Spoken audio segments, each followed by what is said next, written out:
La vi besarlo en la puerta de nuestro edificio. No fue un beso apasionado ni uno de película, tampoco uno casto de dos amigos despidiéndose. Fue un beso medido, cómodo, de esos que se dan cuando ya no hace falta esconder nada. Como si lo hubieran hecho 1000 veces. Como si ella fuera suya. Como si yo no existiera.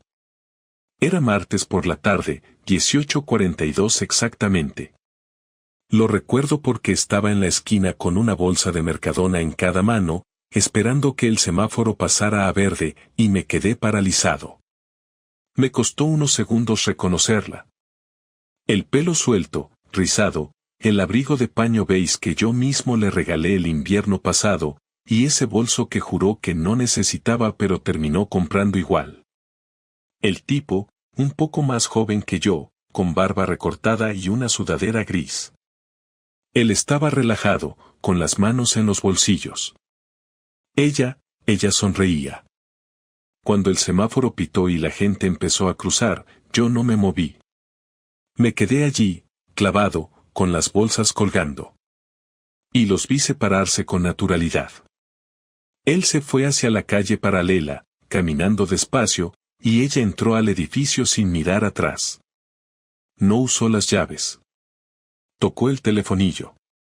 Y alguien, seguramente nuestra hija, le abrió. Yo crucé la calle en automático. Subí las escaleras sin pensar, sin sentir los brazos que me ardían del peso de las bolsas. No sé cómo llegué hasta la puerta de casa. Entré. Mi hija estaba en el sofá, viendo TikToks. Mi mujer estaba en la cocina, preparando una ensalada como si nada. Me saludó con un hola, cariño y volvió a cortar tomate. Me limité a decir hola, dejé las bolsas sobre la mesa y me fui directo al baño. Cerré con pestillo, me senté en el borde de la bañera y me quedé mirando el suelo. No lloré. No grité. Solo pensé, vale. Esto es real. Esto acaba de pasar. No sé cuánto tiempo estuve ahí dentro. Lo justo para que ella llamara a la puerta y preguntara si estaba bien. Respondí con un sí, ya salgo. Me lavé la cara. Me miré en el espejo. No vi a un hombre devastado. Vi a un tipo en shock. Esa noche, la cena fue normal. Las conversaciones de siempre, la rutina de siempre.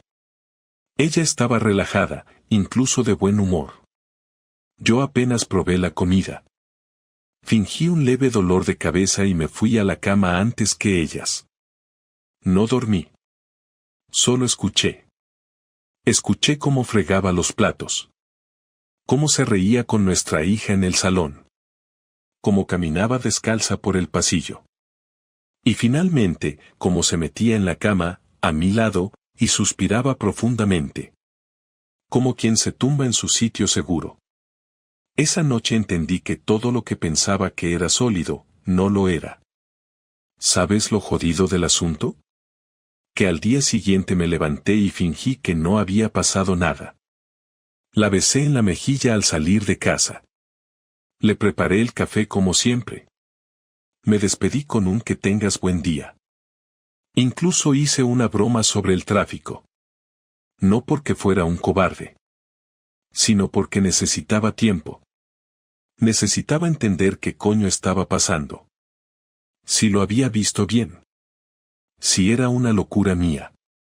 Si había una explicación lógica. Así que empecé a observarla. Como si fuera otra persona. Como si ella ya no fuera mi mujer, sino un enigma que tenía que resolver. Cada gesto, cada mirada al móvil, cada salida repentina, cada excusa, todo lo notaba. Todo me parecía una pista. 2 días después, volvió a salir por la tarde. Dijo que iba a ver a su prima, que estaba deprimida desde que se separó. Lo dijo con esa voz suave que usa cuando quiere parecer sincera. Me ofrecía acompañarla. Me dijo que no hacía falta. Que mejor se tomaban algo a solas, de chicas. Esperé 10 minutos después de que se fuera y salí detrás. Me sentí ridículo, lo reconozco. Como un adolescente con celos. Pero había algo dentro de mí que me decía, Sergio, no te lo estás imaginando. Esta vez es real. La seguí a pie, a distancia. La vi coger el autobús 35.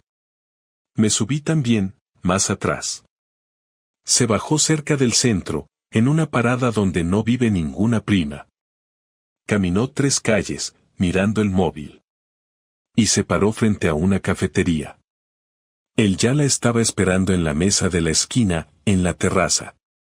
Ella se sentó, le sonrió, se quitó el abrigo. Y se tocaron las manos por encima de la mesa. Él le acarició los nudillos con el pulgar. Ella bajó la mirada y sonrió. No me quedé mucho más. Volví a casa con una mezcla de rabia, tristeza y una extraña calma. Porque ya no había dudas. Porque lo que vi el martes no fue una casualidad. Porque ya no era cuestión de tal vez. Esa noche no dije nada. Tampoco la siguiente. Me costó actuar normal, pero lo hice. Por mi hija. Porque no quería que presenciara una guerra que aún no sabía cómo iba a estallar. Porque aún no sabía si quería dinamitarlo todo, o entender por qué. Lo curioso es que, al observarla desde fuera, me di cuenta de lo mucho que habíamos cambiado. O mejor dicho, de lo mucho que nos habíamos dejado ir. Yo incluido. Me pasé años pensando que estábamos bien solo porque no discutíamos. Porque pagábamos las facturas a tiempo. Porque teníamos sexo cada tanto y hacíamos planes en familia. Pero ahora lo veía claro, no hablábamos de verdad. No compartíamos casi nada. Solo ocupábamos el mismo espacio. Ella había buscado fuera lo que no encontraba dentro. No lo justifico. No la excuso. Pero lo entendí. O al menos creí entenderlo. Y aún así, me dolía como una patada en el estómago. El viernes por la noche, cuando se duchaba, abrí su bolso. No había contraseña en el móvil. Revisé sus chats de WhatsApp. Vi uno con nombre masculino, sin foto, solo una inicial, D. No había mensajes escandalosos, pero sí demasiada complicidad. Demasiadas risas privadas. Demasiadas salidas a la misma hora que yo trabajaba. Ninguna mención de mí. Como si no existiera. Lo cerré, lo guardé todo igual. Me senté en el sofá. Y decidí que el sábado sería el día. El día que le preguntaría, sin rodeos, ¿quién es? El sábado me levanté temprano, más por nervios que por costumbre. No había dormido casi nada, y aún así me sentía con la cabeza más clara que en toda la semana. Preparé el café en silencio, con esa calma falsa que precede a los incendios. Laura seguía dormida, y mientras la máquina soltaba el vapor, pensé en cómo iba a hacerlo, en cómo iba a preguntarle sin perder los papeles. No quería gritar, ni hacer un espectáculo. Quería verla mentir. Quería ver cómo se movían sus ojos cuando la acorralara con la verdad. Esa idea me mantenía de pie, aunque por dentro todo me temblara. Cuando salió de la habitación, llevaba la bata puesta y el pelo húmedo. Me saludó con un beso rápido en la mejilla, como si nada estuviera fuera de lugar. Le serví café, y por primera vez en días la miré con detenimiento. Tenía esa expresión distraída de quien vive 2 vidas, y por la mañana debe volver a la que menos le importa. No dije nada durante un rato, solo la observé mientras removía el azúcar con una cucharilla. Cuando levantó la vista, le solté la pregunta, sin rodeos, sin tono agresivo, casi como si estuviera preguntando por el tiempo. ¿Quién es de? Ella parpadeó, desconcertada. Fingió no entender, pero fue solo un segundo, el suficiente para que yo confirmara lo que ya sabía. Se recompuso rápido, con esa naturalidad que tienen los buenos mentirosos. ¿De qué hablas? Del tipo con el que estuviste el martes. Y el jueves. Y probablemente más veces. Mi voz sonó tranquila, casi demasiado. No era rabia lo que salía, era certeza. Ella se quedó en silencio, y ese silencio fue peor que cualquier respuesta. Bajó la mirada, luego la subió, y lo negó con una calma ensayada. No sé de qué hablas, Sergio. Me estás asustando.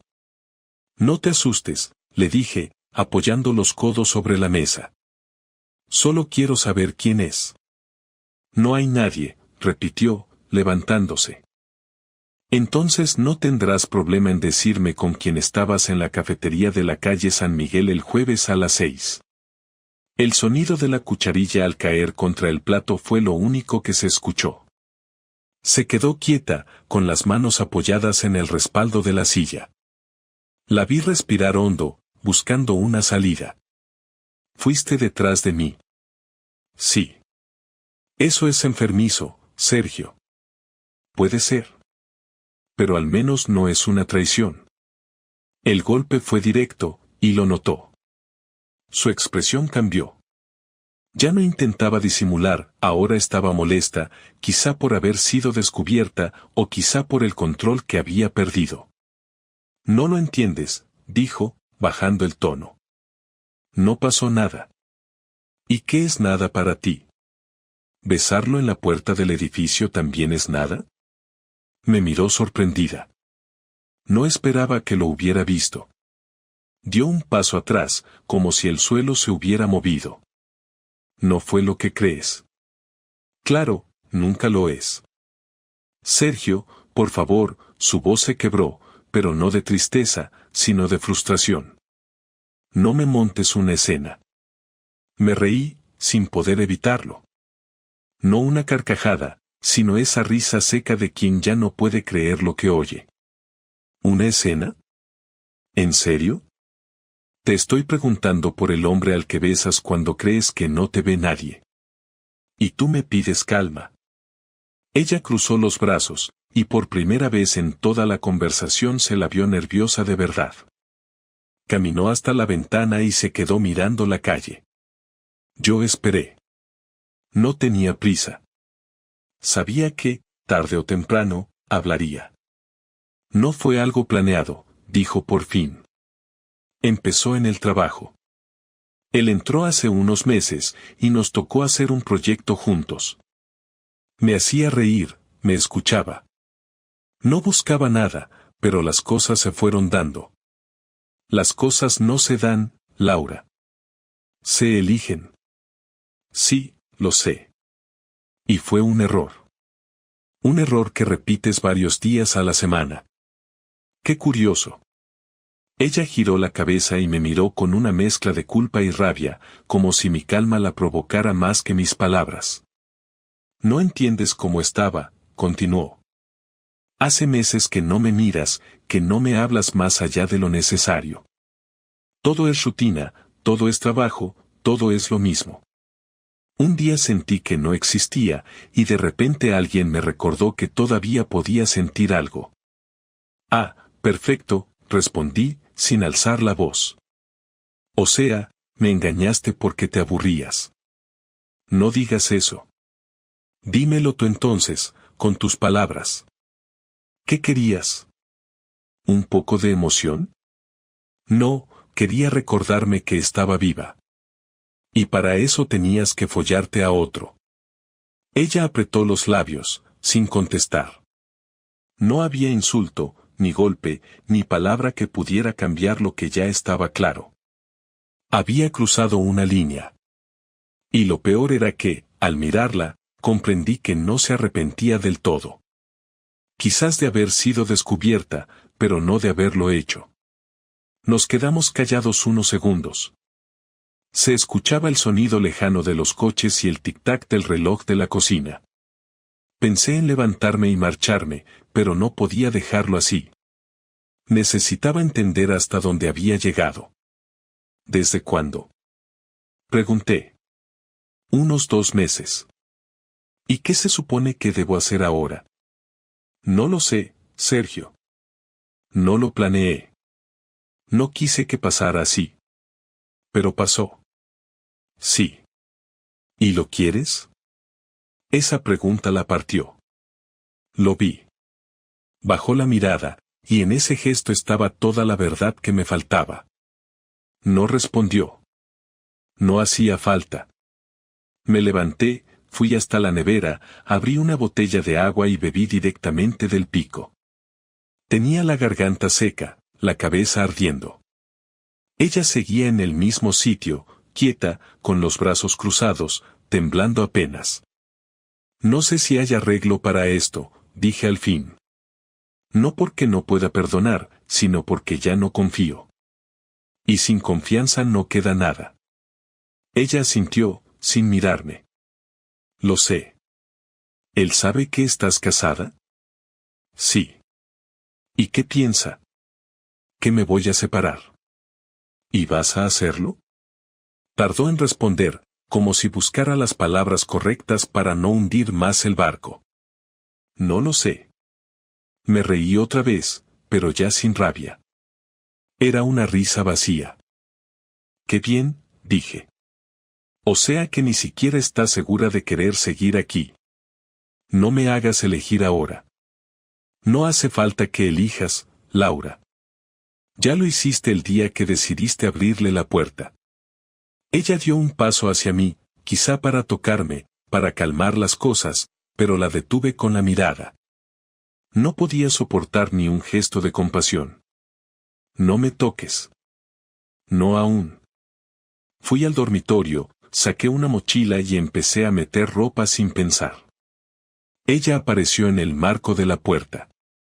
¿A dónde vas? A casa de mi hermano. ¿Y nuestra hija? Le diré que tengo trabajo el fin de semana. No pienso mezclarla en esto. Ella se quedó en silencio, mirando cómo guardaba lo básico. Camisas, pantalones, el cargador del móvil. Nada más. Al salir, me giré hacia ella. No sé qué vas a hacer con tu historia, pero hazme un favor, no me conviertas en el malo cuando lo cuentes. Yo no te fallé. Ella asintió, con los ojos vidriosos, pero no lloró. No hubo lágrimas, ni disculpas, ni súplicas. Solo ese silencio que queda cuando una historia termina sin avisar. Salí del piso con la misma bolsa con la que había llegado el martes. Caminé sin rumbo, con el teléfono vibrando en el bolsillo, sin querer mirar quién era. Me senté en un banco del parque que está frente a casa. Desde allí se veía el balcón del salón.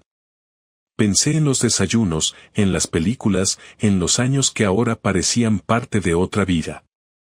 Y en ese momento entendí que lo que había perdido no era solo una esposa, sino la versión de mí mismo que creía segura. Me quedé allí hasta que cayó la noche, sin moverme, sin saber si quería volver a casa o desaparecer del todo. Lo único que tenía claro era que ya no había vuelta atrás. Pasé 2 noches en casa de mi hermano sin apenas hablar. Él no hizo demasiadas preguntas, solo me dejó espacio, algo que agradecí. Me dio una habitación, me ofreció comida, y se mantuvo en silencio mientras yo, cada noche, me sentaba frente a la televisión sin verla realmente.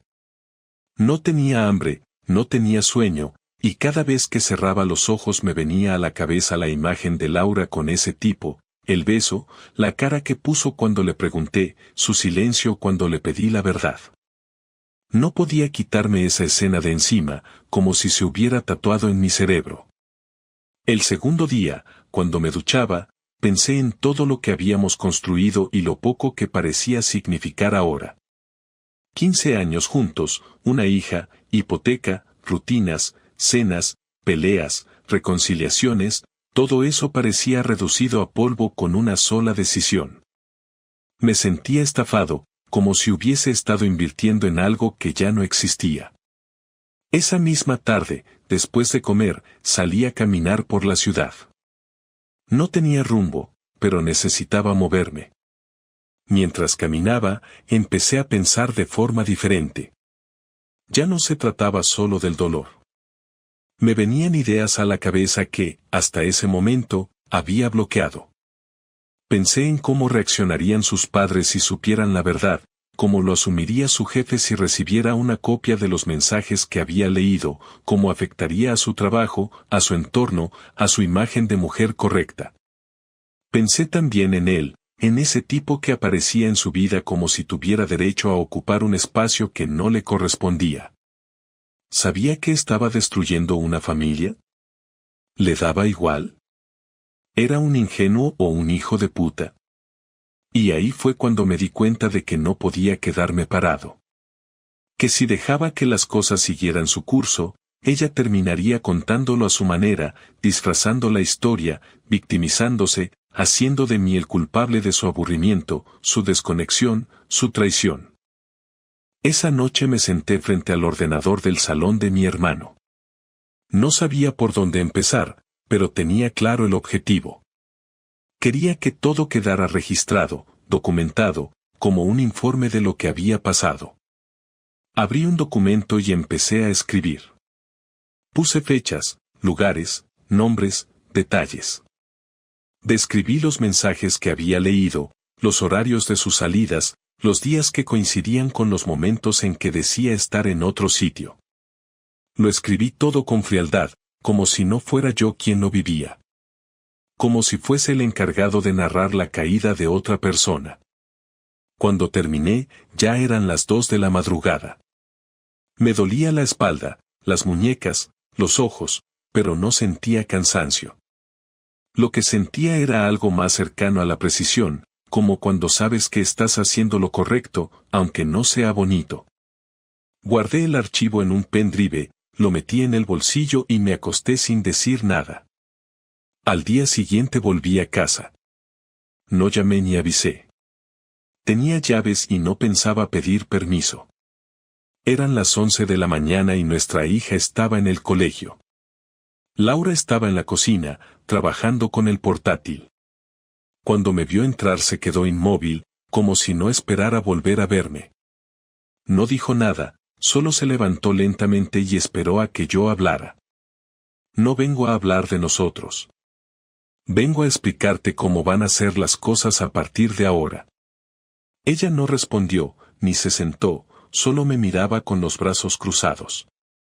Durante estos días he estado pensando. Y creo que merezco más que salir por la puerta con una mochila y quedarme esperando a ver qué decides tú. Así que yo voy a decidir por mí. Siguió callada, atenta. Tengo un documento con todo lo que has hecho. Lo que vi, lo que leí, lo que dijiste. No es una amenaza, es una copia de seguridad. Si decides hablar mal de mí con nuestra hija, con tu familia, con tus amigas, si empiezas a construir esa narrativa de mujer abandonada y confundida, entonces yo también hablaré. Les enviaré el archivo a todos. Incluido tu jefe. Laura frunció el ceño, sorprendida. ¿Vas a chantajearme? No. Solo te aviso. No hables de mí, y yo no hablaré de ti. No inventes, y yo no expondré. Es simple. Ella dio un paso hacia adelante. ¿Y qué se supone que debo hacer? Asumir las consecuencias. ¿Cómo hago yo ahora? ¿Qué consecuencias vas a asumir tú? Criar a nuestra hija sin mentiras, sin teatros y sin tener que aguantar la culpa de lo que tú hiciste. Se quedó callada de nuevo. La conversación era tensa, seca, sin lágrimas ni gritos. No había espacio para la emoción. Era todo demasiado claro. Me voy a quedar con ella en este piso, al menos hasta que decidamos qué hacer con la custodia. No pienso dormir contigo. No pienso compartir espacio si no es por necesidad. Si quieres ver a tu hija, no te lo voy a impedir. Pero no voy a permitir que me utilices como el tipo al que dejaste porque no supo entenderte. ¿Y si quiero arreglarlo? Me reí, no de burla, sino de incredulidad. No se arregla lo que ya está roto. Puedes seguir adelante con tu historia o asumir lo que hiciste. Pero lo que había entre nosotros ya no existe. Ella se sentó. Por primera vez parecía agotada. Se tapó la cara con las manos y suspiró, pero no lloró. Pensé que no te atreverías. Pues te equivocaste. Fui al dormitorio, abrí el armario, saqué una maleta y metí sus cosas. No todas. Solo ropa básica, objetos personales, lo necesario para que entendiera que no era bienvenida allí, pero que tampoco le estaba negando el contacto con su hija. Salí al salón con la maleta, la dejé junto a la puerta y le abrí. No tienes que irte ahora, pero deberías ir pensando en dónde vas a dormir esta semana. Laura se levantó, caminó lentamente hasta la puerta, miró la maleta, luego a mí. ¿Tan frío puede ser? No es frialdad. Es orden. No respondió. Cerró el portátil, cogió el móvil, las llaves y se marchó sin mirar atrás. Me senté en el sofá. Por primera vez en muchos días, sentí algo parecido a paz. No era felicidad. No era alivio. Era la sensación de haber tomado el control. Por fin. Minutos después, mi móvil vibró. Era un mensaje de ella. No lo abrí. No quería saber qué decía. Ya estaba todo dicho. Ya no quedaba nada que pudiera cambiar lo que había pasado. Pasé el resto del día limpiando el salón, vaciando los cajones donde ella solía dejar sus cosas, borrando su presencia poco a poco, no por despecho, sino porque necesitaba que el espacio volviera a ser mío, aunque fuera un espacio temporal. A la hora de la cena, fui a buscar a mi hija al colegio. Ella salió corriendo, me abrazó, me preguntó si ya había terminado el trabajo. Le dije que sí. Me sonrió y me contó su día como si nada hubiera pasado. Y en ese momento supe que por ella, por su estabilidad, por su calma, iba a hacer las cosas bien. Aunque por dentro estuviera destrozado, aunque todavía no supiera cómo reconstruir mi vida, al menos ahora sabía que no iba a dejar que me la pisaran. Durante los siguientes días me dediqué a lo práctico. Gestioné los horarios con mi hija, organicé mis turnos en el trabajo para poder recogerla y llevarla sin depender de nadie, y empecé a poner en orden los papeles que hasta entonces nunca me había molestado en revisar. Me di cuenta de lo poco que sabía sobre ciertas cosas básicas de nuestra vida familiar, desde seguros hasta facturas que siempre había asumido que ella manejaba. Me sentía como si hubiera entrado en una casa que parecía mía, pero que ahora tenía que reaprender a vivir. Laura se fue a casa de su hermana. Me lo comunicó por un mensaje seco, como si fuera un trámite más. Acordamos que la niña estaría con cada uno según disponibilidad, sin necesidad de abogados todavía. Pero yo ya había empezado a buscar el mío. No por venganza legal, sino porque no quería dejar ningún cabo suelto. No volví a responder a sus mensajes.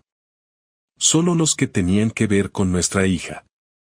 Me di cuenta de que todo intento de conversación era una mezcla de culpa mal gestionada y necesidad de no quedar como la mala. Eso ya no me interesaba. Ya no me importaba su imagen, ni sus explicaciones.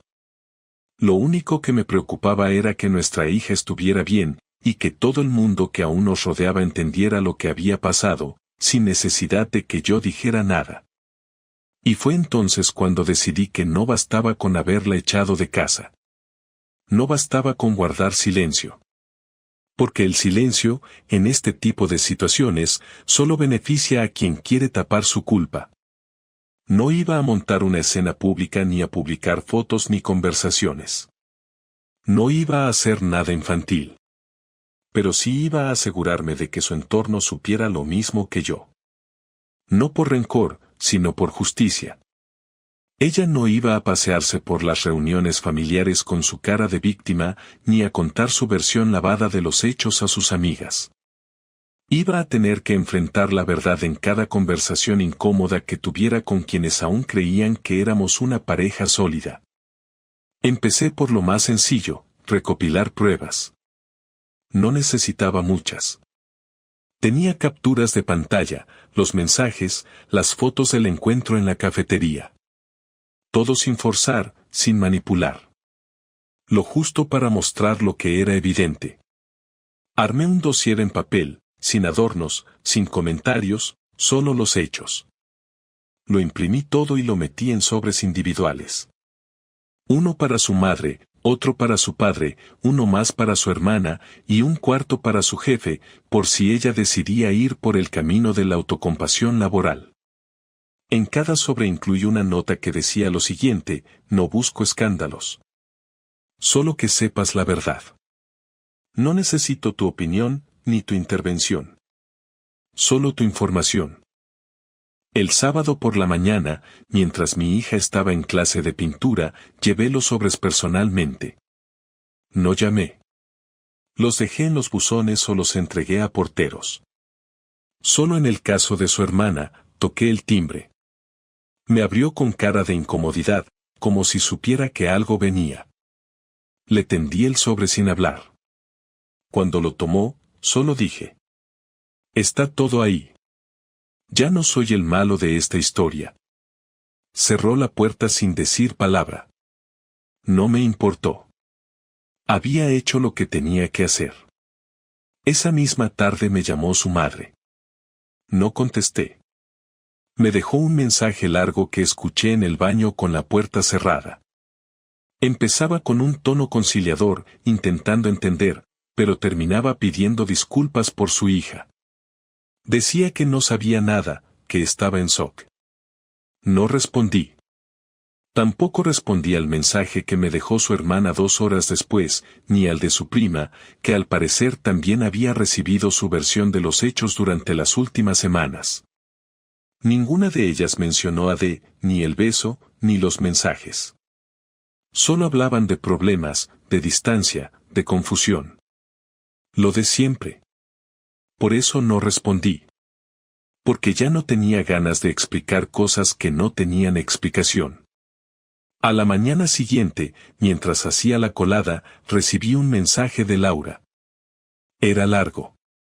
Un texto de esos que se escriben con culpa y miedo, donde intentaba justificar su versión de los hechos, mezclando arrepentimiento con frases vagas sobre nuestra falta de comunicación, nuestro desgaste, la rutina, lo de siempre. Terminé de leerlo y lo borré. Luego me senté a desayunar con mi hija y no lo volví a pensar. El lunes siguiente, después de dejarla en el colegio, me presenté en la oficina de un abogado de familia recomendado por un compañero del trabajo. La consulta duró 1 hora. Le expliqué lo básico sin adornos. Me escuchó, tomó nota, y me explicó los pasos. Custodia compartida si no hay conflicto, posibilidad de quedarme con la vivienda al estar a cargo de la menor, revisión de bienes en común, revisión del régimen de visitas. Nada sorprendente, pero escuchar todo eso en voz alta me dio la sensación de estar avanzando. Como si poco a poco se fueran cerrando puertas. Me fui con una carpeta bajo el brazo, varias hojas para firmar y la cita para la próxima semana. Esa noche Laura llamó. Esta vez sí contesté. Quería hablar en persona. Le dije que viniera el miércoles, a las 7 de la tarde, sin nuestra hija. Aceptó sin discutir. Durante los días siguientes, estuve en calma. No sentí ansiedad ni rabia, solo esa claridad que aparece cuando uno sabe que ya nada puede empeorar. Cuando llegó el miércoles, abrí la puerta y la vi parada con su abrigo puesto, el rostro serio, sin maquillaje. Entró sin decir nada, se sentó en el salón y esperó a que yo hablara. Me senté frente a ella, con la carpeta del abogado sobre la mesa. Esto no es una conversación. Es un aviso. Ella bajó la mirada. No dijo nada. Ya inicia el proceso. Custodia compartida, reparto de bienes, visitas pactadas. He sido claro con el abogado. No quiero conflictos. Pero tampoco quiero más mentiras. Laura asintió, aún en silencio. He hablado con tu entorno. Les he mostrado lo que pasó. Ya saben que no fue un desliz ni una crisis emocional. Fue una traición con todas las letras. Ella levantó la vista, por primera vez con los ojos húmedos. No quería que esto terminara así. Pero lo hiciste. Y ya no hay vuelta. ¿No puedo arreglarlo? ¿De verdad no hay nada que pueda hacer? No. Lo único que puedes hacer es asumirlo. Y no inventar más. Hubo un largo silencio. Luego me preguntó si podía ver a nuestra hija el fin de semana. Le dije que sí. Me preguntó si podía venir a recoger unas cosas. Le dije que sí también. Cuando se levantó para irse, se quedó parada en la puerta unos segundos. ¿Me odias? No. Pero tampoco te respeto. Y eso es peor. No dijo nada más. Cerró la puerta sin mirar atrás. Me quedé en el sofá un rato, respirando con calma. No tenía sensación de triunfo. Solo el cansancio de haber hecho lo que debía. Ya no era una cuestión de ganar. Era una cuestión de cerrar. El domingo por la tarde, cuando volví de dejar a nuestra hija en casa de su madre, supe que iba a tener que enfrentar la conversación final. Lo noté en su mirada cuando abrí la puerta y en la forma en que me pidió que me quedara 5 minutos más, que tomáramos un café juntos, que habláramos. No con la urgencia de quien quiere convencer, sino con la calma forzada de quien sabe que ya no hay nada que recuperar pero necesita cerrar los restos que aún quedan en pie. Dudé unos segundos. No porque pensara que podía haber una reconciliación, sino porque me costaba aceptar que esa iba a ser la última vez que hablaríamos como pareja, incluso como conocidos. Entré. Me senté en la misma cocina donde habíamos desayunado juntos cientos de veces. Ella puso 2 tazas sobre la mesa y se sentó frente a mí. Durante unos segundos no habló. Se quedó mirando el vapor que salía del café como si esperara que yo empezara, pero esta vez no fui yo quien rompió el silencio. No te voy a pedir que volvamos, dijo. No tendría sentido y sé que no lo aceptarías. Solo quiero que sepas que lo siento. No respondí. Mantuve la mirada fija en su cara, no con dureza ni desprecio, solo con atención. Esperé a que siguiera. No hay nada que pueda decir para justificar lo que hice. Lo sé. Y tampoco espero que me perdones. No lo digo por quedar bien. Es solo que no quiero que te vayas con la sensación de que todo fue una mentira. No fue todo una mentira. Pero lo que hiciste lo cambió todo. Sí, lo sé. Lo que intento decir es que no te fui infiel porque te odiara, ni porque quisiera irme de casa. No estaba planeando una nueva vida. Simplemente me dejé llevar. Y cuando me quise dar cuenta, ya no sabía cómo volver atrás. Tuviste tiempo para frenar. Para pensar. Para no besarle. Para no acostarte con él. No fue solo sexo. Eso lo hace peor. Ella agachó la cabeza, como si estuviera de acuerdo. Durante unos segundos ninguno dijo nada. El ruido de la cafetera detrás de nosotros era lo único que sonaba. Sé que estás haciendo todo lo que puedes por nuestra hija, continuó. Lo estás haciendo bien. Y sé que conmigo ya no cuentas para nada, pero quiero estar ahí también. Quiero verla crecer, seguir siendo su madre. Nadie te va a quitar eso. Pero tampoco voy a fingir delante de ella. No pienso ocultarle la verdad cuando crezca y pregunte. Y si algún día me pregunta por qué nos separamos, le diré la verdad. Sin detalles, sin dramatismos, pero sin mentiras. Está bien. No lo hago para hacerte daño.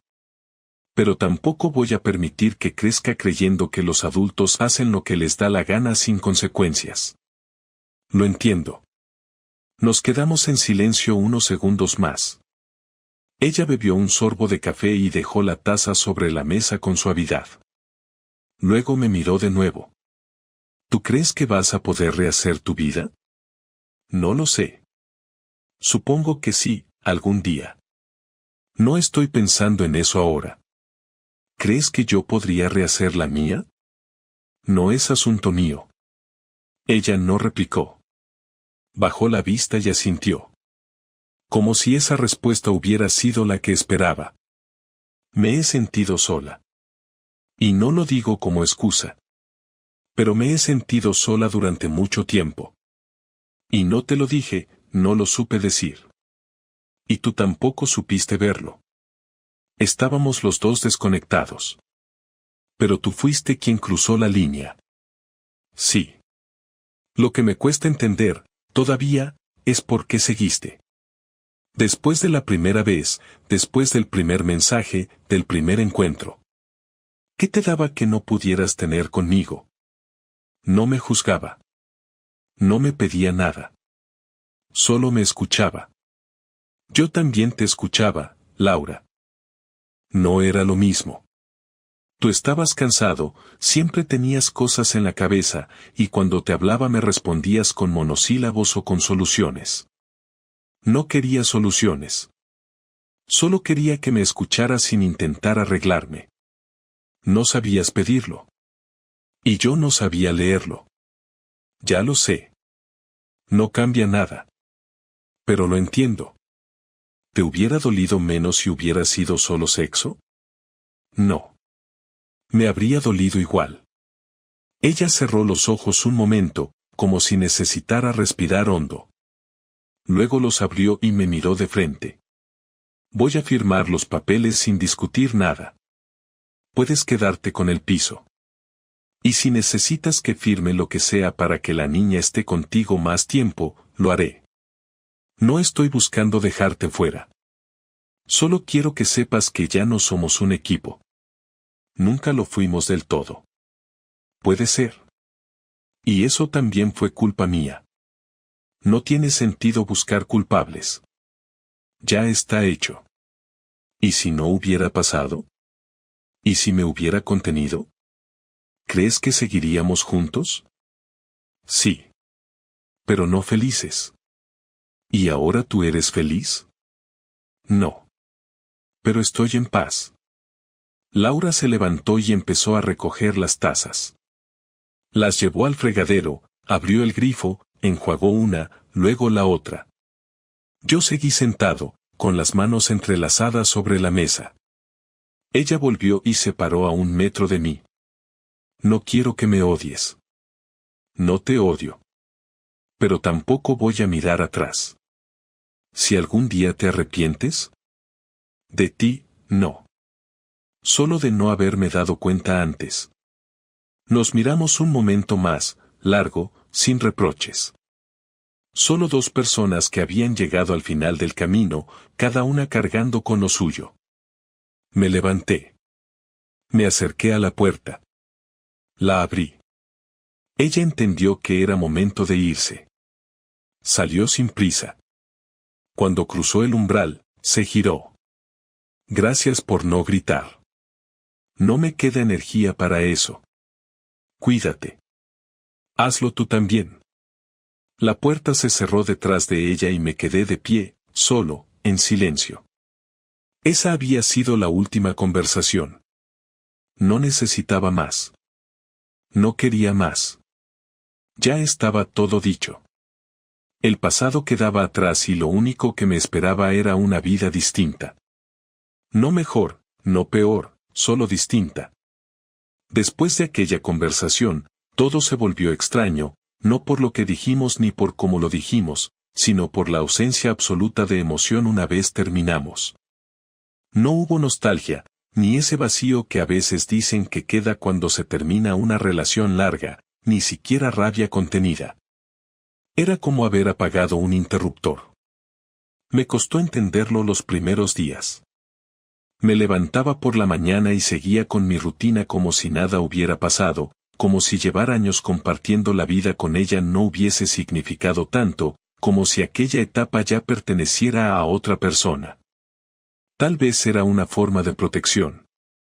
Quizá mi cabeza ya había vivido el duelo durante las semanas anteriores. No lo sé. Lo que sí sabía era que ya no pensaba en ella todo el día, ya no imaginaba qué estaría haciendo, con quién estaría o qué estaría diciendo de mí. Había perdido ese impulso de comprobar su estado en línea, de mirar su Instagram, de analizar cada cosa que decía. Eso para mí era una señal clara, se había terminado, de verdad, no solo en los papeles. Con el abogado todo fue más fácil de lo que esperaba. Ella cumplió su palabra, firmó sin pelear, no pidió nada fuera de lugar, aceptó la custodia compartida sin discusión, dejó el piso a nombre de nuestra hija, renunció a cualquier disputa absurda. Fue práctico, limpio, casi frío. El proceso legal duró menos de lo que imaginaba y cuando recibí el último documento oficial sentí algo parecido al cierre. Llamé a mi hermano esa noche, le di las gracias por haberme dado espacio en su casa cuando no sabía ni dónde meterme y le dije que todo había terminado. Me preguntó cómo me sentía. Le dije que tranquilo. No le conté más. Nunca me gustó entrar en detalles con él. No porque no confiara, sino porque hay cosas que uno necesita guardar solo para sí. Me limité a decirle que ahora podía respirar. El trabajo ayudó. No porque me encantara, sino porque me obligaba a moverme, a estar con gente, a salir de casa. Los compañeros fueron discretos.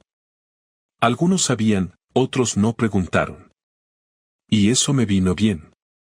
No necesitaba consejos, ni consuelo, ni opiniones. Solo necesitaba seguir. Me hice cargo de todo lo que tenía que ver con la niña. Me ocupé de que su vida no cambiara más de lo necesario. La llevé a sus actividades, fui a todas las reuniones del colegio, organicé horarios con su madre sin pelear, sin tensión. Cada vez que la veía salir con su mochila, con su sonrisa, con sus cuentos sobre lo que había hecho ese día, entendía que estaba haciendo lo correcto. Que esa niña no merecía cargar con las decisiones de los adultos. Por eso nunca hablé mal de Laura delante de ella. Nunca usé a mi hija como escudo ni como moneda. Era mía, pero también era de ella, y no tenía ningún sentido arrastrarla a una batalla que no podía entender. Con el paso de los días, empecé a notar pequeñas cosas que habían cambiado. Volví a escuchar música por las mañanas. Volví a dormir sin despertarme varias veces. Volvía a tener hambre. Volvía a mirar el móvil sin esa ansiedad constante. Era como ir saliendo de un estado de vigilancia permanente. Y lo mejor de todo fue darme cuenta de que podía estar solo sin sentirme vacío. Algunas noches, después de cenar, me sentaba en el sofá y simplemente estaba. Sin televisión, sin móvil, sin ruido. Solo yo.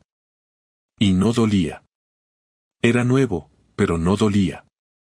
Un día cualquiera, mientras esperaba que mi hija saliera del colegio, vi a Laura acercarse desde la otra acera. Venía sola, con gafas de sol, un gesto neutro. Nos saludamos con la cabeza. No cruzamos más que 2 frases. Me dijo que pasaría a buscarla el sábado para llevarla al cumpleaños de una amiga. Le dije que no había problema.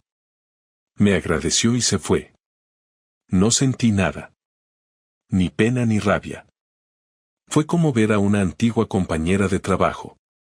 Alguien con quien compartiste un proyecto y luego ya no. Tiempo después me crucé con de no lo esperaba. Fue en el centro comercial, un sábado por la tarde. Él estaba solo, mirando zapatillas deportivas. Me vio. Yo lo vi. Nos reconocimos. No hubo palabras. Solo un intercambio de miradas. Lo curioso fue que no sentí la necesidad de acercarme, ni de encararlo, ni de decirle nada. En ese momento supe que ya no me afectaba. Me había quitado algo de encima que durante semanas me había carcomido. Me alejé. No miré atrás. Los fines de semana empecé a salir más. Me reencontré con viejos amigos que había dejado de ver por la rutina, por la familia, por la comodidad de la vida en pareja. Algunos estaban casados, otros separados, todos con sus historias. Escucharles me ayudó a relativizar, a entender que lo mío no era tan único, que no era el primero ni el último. Pero también me ayudó a recuperar una parte de mí que había dejado aparcada, esa parte que se reía sin forzar, que podía estar en una terraza hablando horas sin mirar el reloj. Volví a tener conversaciones que no giraban en torno a problemas, a logística, a discusiones estériles. Empecé a sentirme bien. No feliz todavía, pero bien.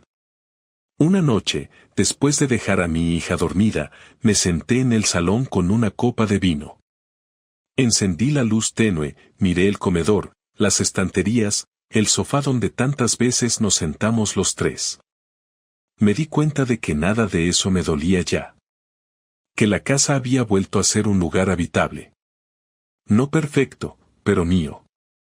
Me levanté, fui a la habitación, abrí el armario y tiré todo lo que quedaba de Laura. Ropa que se había quedado olvidada, un par de libros, una caja con fotos. Guardé todo en una bolsa y lo bajé al trastero. No para destruirlo, sino para que no ocupara más espacio. Esa fue la última acción que hice relacionada con ella. A partir de ahí, cada día fue uno más. Sin sobresaltos, sin giros, sin drama. Simplemente la vida avanzando. Aprendí a estar solo. Aprendí a decidir por mí. Aprendí que no hay garantías, que nadie te debe nada, que incluso las personas que dicen quererte pueden fallarte sin dudar. Pero también aprendí que uno puede levantarse, recomponerse, rehacerse sin necesidad de aplausos ni de nuevas promesas. No tengo planes grandiosos. No estoy buscando a nadie. No quiero rehacer mi vida con urgencia. Solo quiero vivirla bien, sin tener que mirar de reojo, sin sentir que piso sobre terreno inestable. Hoy, cuando alguien me pregunta si estoy bien, ya no tengo que fingir. No porque todo sea perfecto, sino porque al menos sé que todo lo que tengo es mío. Que no dependo de nadie para estar en paz. Y eso, después de todo lo que pasó, ya es suficiente.